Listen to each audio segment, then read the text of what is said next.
Hello, today I'll be talking about the correlation of God against sin, or who is against sin. I try to explain this with as many facts as I can, and I try to not give interpretations about anything that I'm saying. So I try to give facts, a series of facts that lead up to the conclusion that God exists and that He's against sin. So those are the first steps that I'm trying to accomplish. And so I'll talk about this, the correlation of God against sin. So if one blatantly continues in sin, bad events not associated with their sins will increase. If it's correlated to their sins, if the event is correlated to their sins, this is a bias. I've talked about this before, with the example of getting drunk, and then you drive, and then you get into a car accident. So that's a bad event. Therefore, this is a bias. And so you see a graph of the intensity of bad events versus intensity of sins committed is seen in the figure below. 0 is considered no bad events happening in a person's life, and 1.0 is the bad event causes death to a person. Starting value of 0.1 is arbitrary, and that starting value is yet to be determined. So you can see this in the graph below, starting at 0.1. So this is arbitrary. I'm not sure what the start value is, but from my experience, that's usually the value that it starts at if no sins are committed. So this is the expected value, or the expected curve. So if one increases their sins committed, then the intensity of bad events will increase. Yeah, slope value is unknown. The data points, the actual data points, will cluster around the blue dotted lines if one actually plots this out and do this on their own. So it should be close to this line.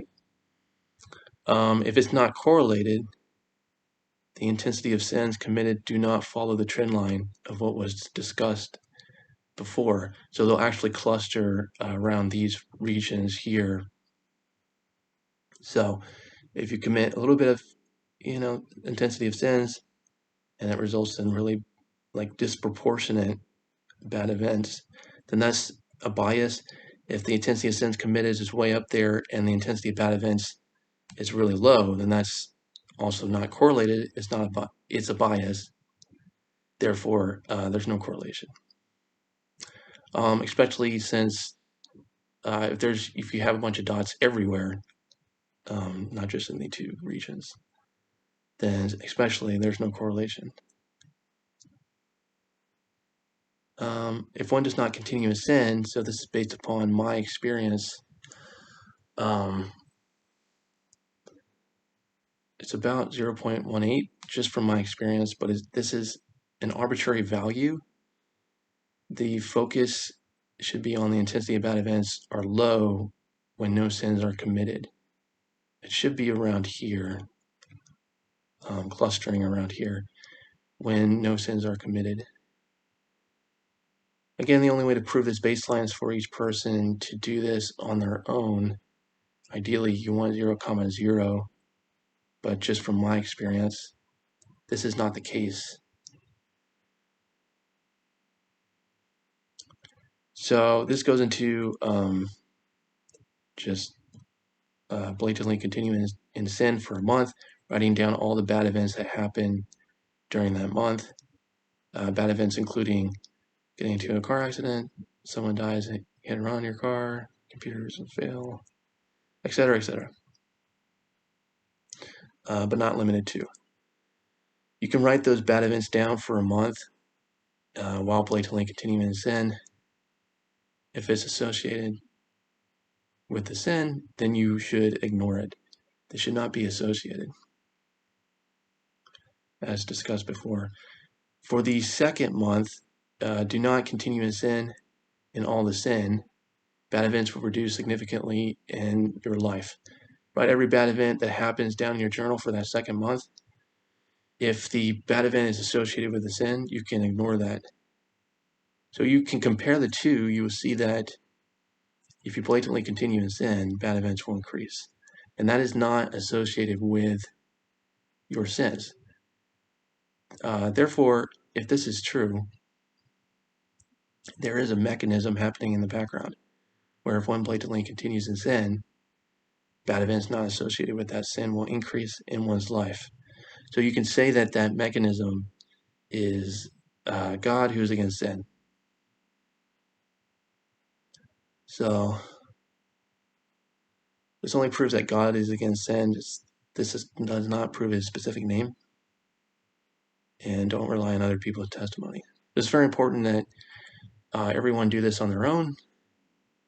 And hopefully it follows this trend that I've talked about before. And to prove God's name, God will speak through a prophet to talk about his/her sins and the disasters he will send. And then he states what his name is through that prophet. So him or her will say whether or not God is speaking through the prophet. So specifically, God through the prophet will talk about his/her sins, which is statistically impossible. And it's very important that these experts read their facial expressions, determine that they're lying, or not lying. If God is speaking through the prophet to talk about his/her sins. And another way to determine that they're lying, God should make their life worse shortly thereafter. And that will be a sign that he or she has lied. So, yeah. So that's how you prove that God is against sin and God's specific name. And that's pretty much it. And I'll come out with more videos. I'll try to make this more accurate, more factual, with less bias. And thank you.